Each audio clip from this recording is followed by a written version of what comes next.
Bom, pessoal, nesse vídeo aqui, de novo, a gente vai olhando aí o tema da Nova República e como ele tem aparecido dentro das segundas fases dos vestibulares. Apesar de, às vezes, ser um tema que, o professor não consegue chegar, porque tem, um ano inteiro para dar conta da matéria e fica lá para o finalzinho, ele continua aparecendo dentro de muitas provas, frequentemente. Então, é importante a gente estar atento aí a como ele se dá.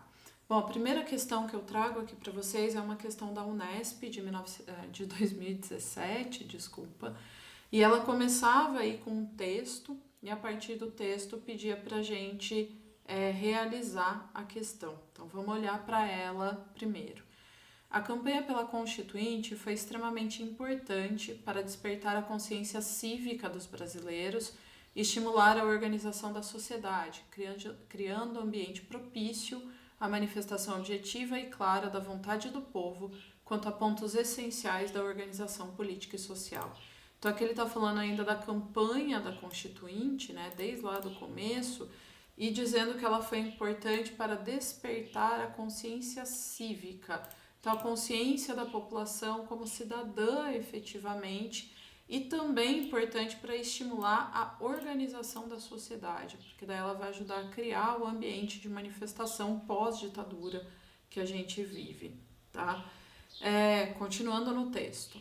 A alegação de que a Constituição, é demasiado longa e minuciosa esconde, na realidade, a resistência dos que não querem perder privilégios tradicionais e dos que desejam eliminar da Constituição os direitos econômicos, sociais e culturais, pois tais direitos exigem do Estado um papel positivo, de planejador e realizador, deixando para trás o Estado polícia, mero garantidor de privilégios, antes protegidos como direitos.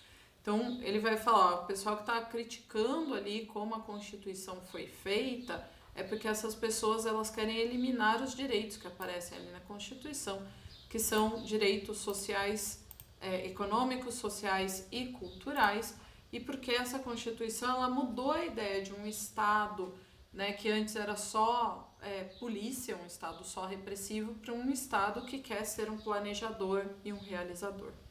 Bom, a partir da leitura que a gente já fez do texto, agora a gente vai para a questão. Sempre aquela coisa, encontrar primeiro o comando e daí a gente poder realizar efetivamente a questão.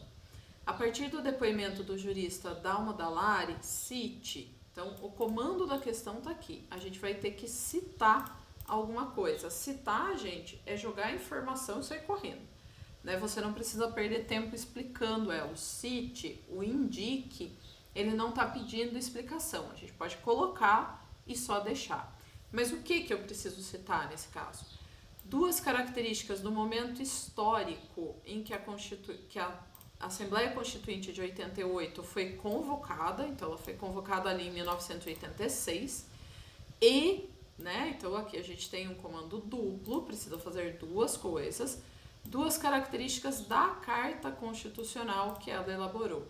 Então eu tenho que dar duas características do momento histórico, duas características da Carta.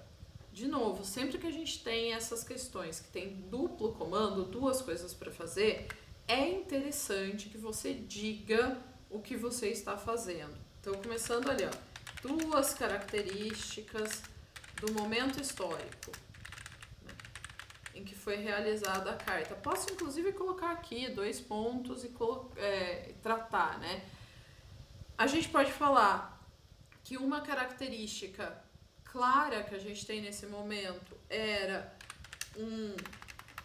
eu colocaria, inclusive, marcando aqui, duas características do momento histórico. Característica 1, um esforço do governo José Sarney, que é quem estava ali, governando o Brasil, para completar o processo de redemocratização.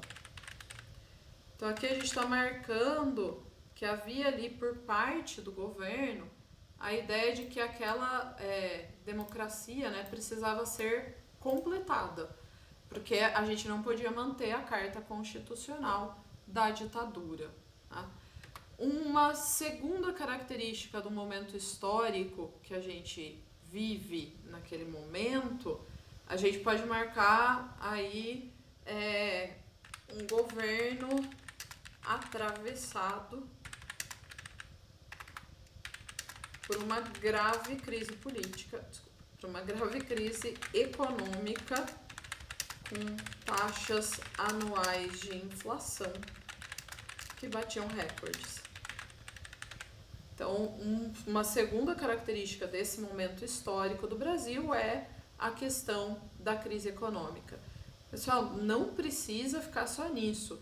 Eu poderia falar, por exemplo, da reordenação do Estado brasileiro na política, eu posso falar dos planos econômicos feitos pelo Sarney, eu posso falar de uma ampliação da participação política dentro do Brasil, ali na esteira da redemocratização. Então eu tenho várias possibilidades aí de coisas para eu citar.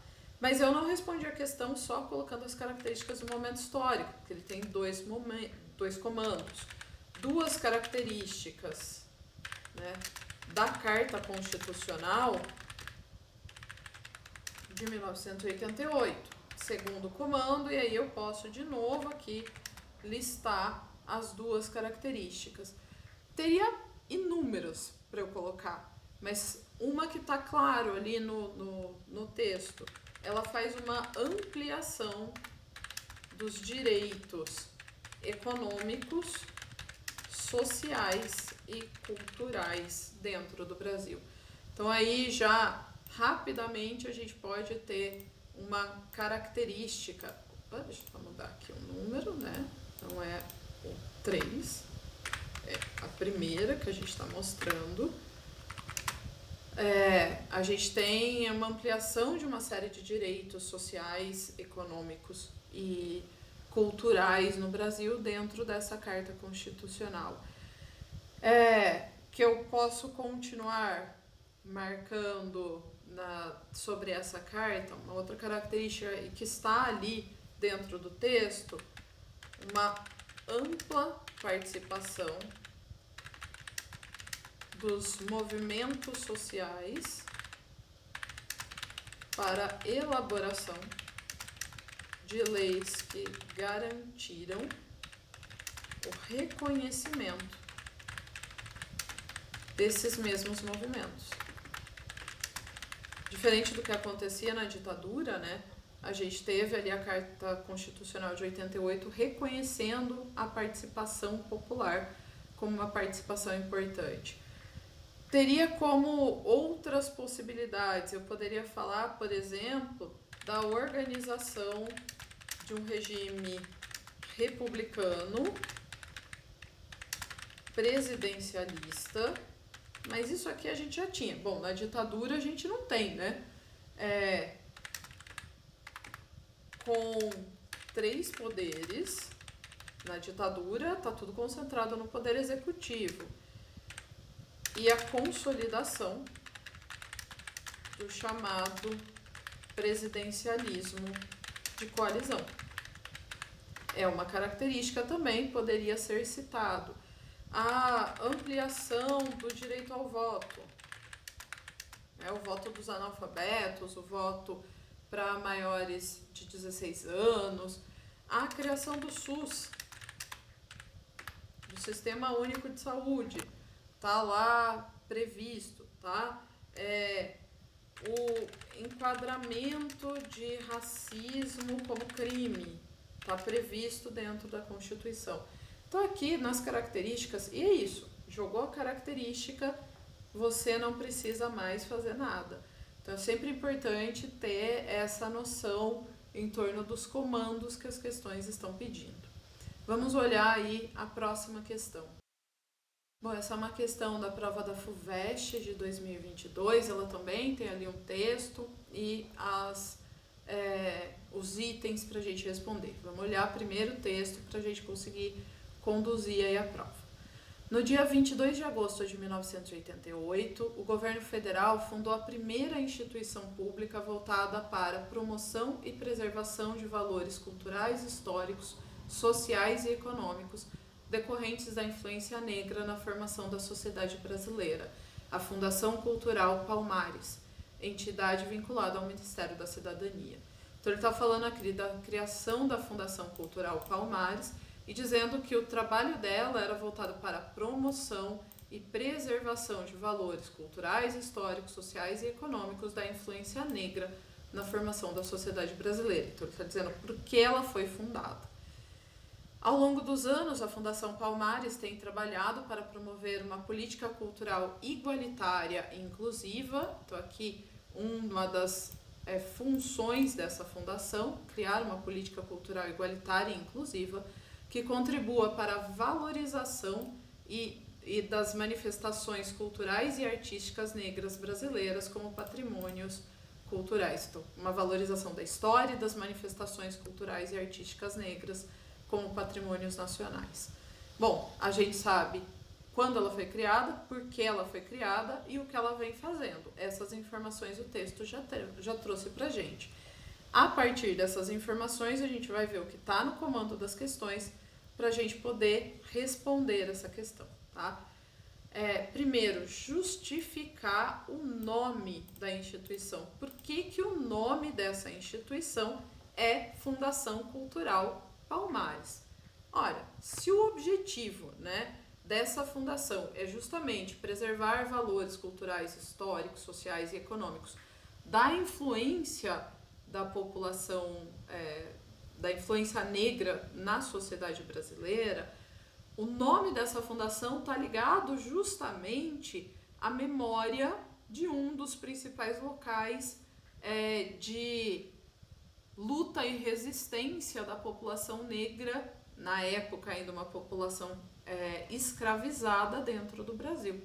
Então ela está ligando ao Quilombo de Palmares, que foi esse lugar de resistência do negro no país.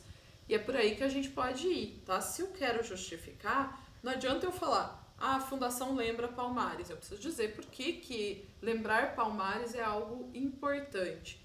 Então eu posso começar falando, trazendo a informação que o texto me deu, Uma vez que a fundação foi criada para promover e preservar os valores, e aí se eu quiser, eu posso abrir aspas mesmo, culturais, tá lá no texto, eu tô tirando isso aqui do texto, históricos, sociais e econômicos, decorrentes da influência negra no Brasil. Tudo isso aqui eu tirei do texto, Formação da Sociedade Brasileira. Ou seja, estou colocando entre aspas porque eu estou copiando mesmo. Ela foi nomeada, lembrando o Quilombo de Palmares. Maior e mais longevo, ele foi o que mais juntou gente, o que mais durou na história do Brasil. Quilombo brasileiro e símbolo da resistência do povo negro no nosso país. Então, por que ele usa esse nome? Justamente por ser, lembrar dessa resistência que Palmares foi e que permitiu muitas vezes que tudo isso aí que ele está falando, os valores culturais, históricos, sociais e econômicos, continuassem existindo dentro do país. Bom, vamos para a segunda questão, para o segundo item aí que ele pede para a gente responder. Identificar é só a gente marcar mesmo, contexto em que a instituição foi criada. Ele dá aqui só a data, 1988, mas coincide com o momento da formação da Constituinte, da Constituição Brasileira, que é um momento de consolidação da redemocratização, de finalização ali da Constituição, de finalização do processo de redemocratização, de consolidação da Constituição e, com isso, de consolidação da democracia, da nova república e dos direitos que a gente tem no Brasil. Então a gente pode trazer tudo isso para dentro da nossa resposta aí, tá? Então, a Fundação Casa Palmares, precisa escrever o nome inteiro? Não, lá no texto ele já usou a sigla e eu posso continuar usando, tá? Foi criada no contexto da consolidação da redemocratização no Brasil, período em que a Constituição de 1988 marcou a ampliação dos direitos civis, né? Sempre importante, gente, sempre importante nessas questões marcar o quanto essa Constituição foi importante, tá? E reconheceu um conjunto de direitos a povos, ao povo negro e quilombola do país. É a Constituição de 88 que reconhece a possibilidade de demarcação de terras quilombolas, é a Constituição de 88 que reconhece que racismo é crime no Brasil. Então a gente está ali numa consolidação da democracia, né? Efetivamente nessa ampliação de direitos. Esse é o contexto em que essa Constituição está sendo criada. E o último item aí que essa questão trazia pra gente, cite duas políticas públicas, duas políticas feitas pelo Estado, hoje vigentes. Esse aqui era um ponto importante, né? Políticas que estavam vigentes aqui, ó, no ano em que você está fazendo a prova, 2022, né? No Brasil, e que estejam em sintonia com a orientação dessa instituição mencionada no texto. Então, duas políticas públicas que estejam em sintonia com essa ideia de preservar e valorizar a cultura, a história, a sociedade, a formação social e economia negra na sociedade, e também de promover uma política cultural igualitária e inclusiva e de valorizar a história e as manifestações culturais negras no Brasil. A gente teria várias, mas talvez as mais fáceis de você lembrar é a lei que tornou obrigatório o ensino de história e cultura afro-brasileira e história da África no Brasil. Então essa é a lei, você não precisa lembrar o número, tá, gente? É a lei 10.639, uma lei aprovada em 2003, e ela vai tornar obrigatório o ensino de história e cultura afro-brasileira e história da África no Brasil em todos os níveis de ensino fundamental e médio, e por conta disso vai acabar chegando no ensino superior também, tá? Uma outra que a gente poderia colocar é a chamada lei de cotas, né?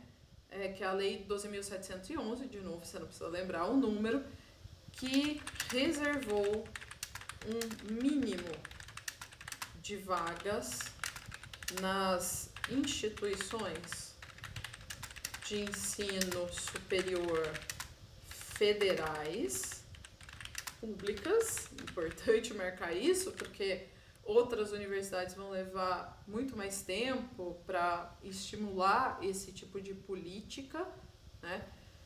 Para estudantes negros. No caso das cotas, né?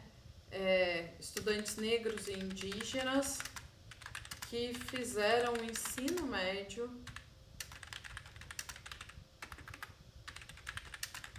em instituições públicas. No caso das cotas das universidades federais, você tem essa combinação da questão étnica do estudante negro e indígena com o uso das cotas sociais, porque eles têm que ter estudado em instituições públicas.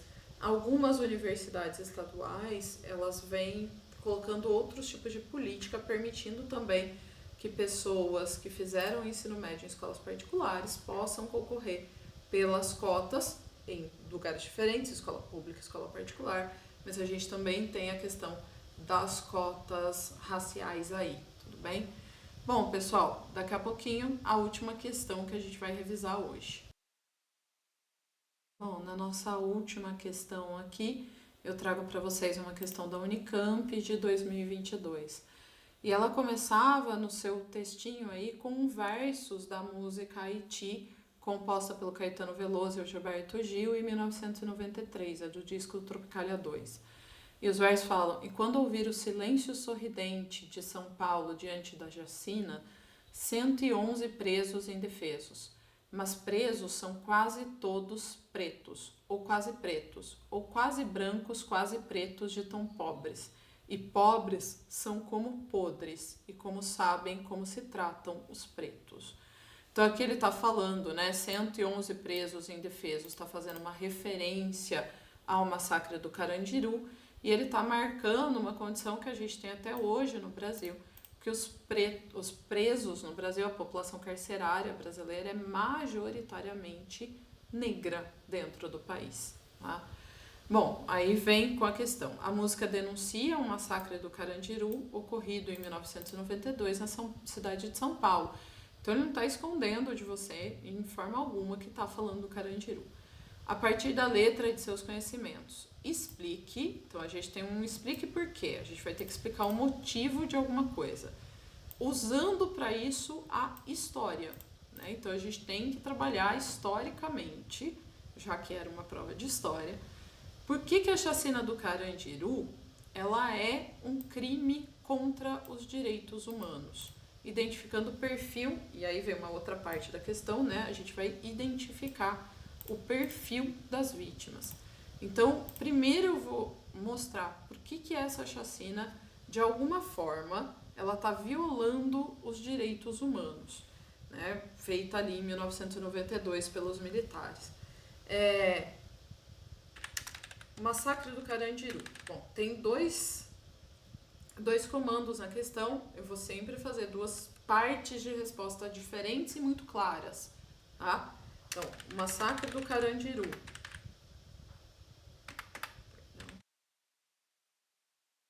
é um crime contra os direitos humanos? Então aqui eu identifiquei para o corretor qual que é a primeira parte da questão que eu estou querendo responder, né? Qual que é a primeira parte ali que está da questão que eu estou neste momento enfatizando para ele. Por que isso é uma violação aos direitos humanos? Porque violou o direito à vida, né? Assassinando 111 homens sem julgamento ou direito à defesa. Essas pessoas, a gente viu lá na aula, né? Elas foram assassinadas pelas costas, elas estavam deitadas no chão. Então, eu não tenho nenhum direito à defesa, eu não tenho nenhum julgamento dessas pessoas. Diga-se de passagem, a grande maioria era preso provisório, ou seja, gente que realmente não tinha sido julgada ainda. Pode ter muita gente inocente ali que estava presa. E, principalmente, você está violando o direito à vida das pessoas. Todos esses direitos previstos na Declaração Universal dos Direitos Humanos. Então a gente está falando direito à vida, direito a um julgamento justo, direito à defesa. Isso está previsto na Declaração Universal dos Direitos Humanos e tudo isso foi violado pelo Estado. Respondi a questão? Não integralmente, eu tenho uma segunda parte, que é para identificar o perfil das vítimas. Bom, a maioria da população carcerária do Brasil,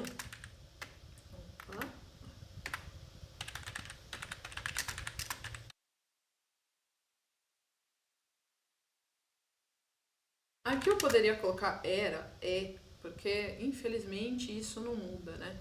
É marcada, é composta por homens negros, pretos, pobres.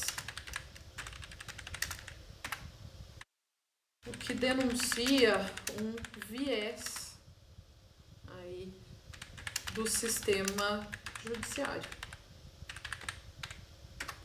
Então, eu vou ter lá uma população carcerária feita majoritariamente de homens negros, pretos, homens pobres, o que obviamente mostra que o nosso sistema ele acaba olhando só para um lado da população como o lado que pode representar algum perigo para a sociedade em si.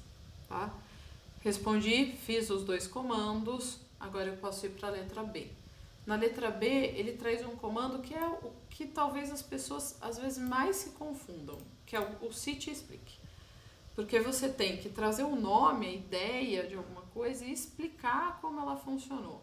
Aqui no caso é cite e explique 2 mudanças políticas, então ele está trabalhando com a ideia de mudanças políticas, entre os anos 60 e 90, que falem, que mostrem a relação no Brasil dos direitos humanos. Tá? Então, eu tenho que falar de 2 mudanças que ocorreram ali entre o período da ditadura militar e a redemocratização, década de 90, em relação aos direitos humanos no Brasil. Eu sempre falo, eu vou continuar falando, se são 2, faça respostas diferentes, faça blocos de respostas diferentes, lembrando que não dá só para dar o nome, eu tenho que também explicar como essa modificação ocorreu. Então, por exemplo, eu posso marcar aqui que durante a ditadura civil-militar,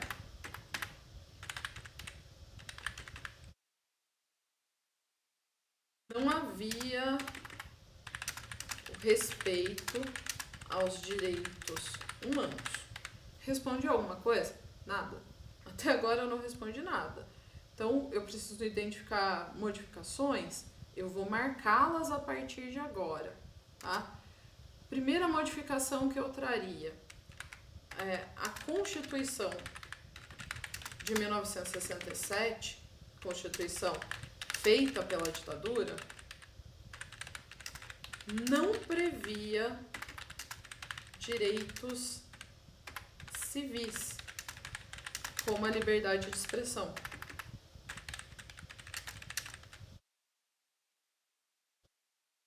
Que foi modificado pela Constituição de 1988, que ampliou e consolidou esses direitos. E aí eu estou tratando de direitos humanos, tá, gente? Liberdade de expressão é um direito humano. Bom, um segundo fator que eu posso trazer é, por exemplo,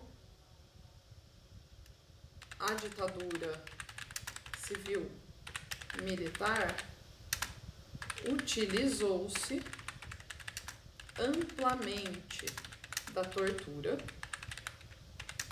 dos assassinatos e das prisões ilegais. Posso marcar aqui que essas são violações aos direitos humanos, o que passou a ser condenado após a redemocratização, uma vez que o Estado brasileiro reafirmou a defesa dos direitos humanos. A grande modificação que a gente tem é que durante o período da ditadura você não tem não só a ideia de não ter o respeito aos direitos humanos, mas você tem a violação sistemática deles, né? Por outro lado, depois da redemocratização, eu passo a ter uma política muito maior de defesa desses direitos, ainda que eles continuem a sofrer amplas violações dentro do país. Bom, gente, eu espero aí que tenha ajudado a entender um pouquinho mais como esse período aparece nas provas. E na nossa próxima aula, última aula desse curso, a gente vai falar um pouquinho sobre a cultura brasileira aí no século XX, né, principalmente na segunda metade do século XX, e como ela também vem sendo utilizada pelas provas de história dentro dos vestibulares. Um abraço e até lá!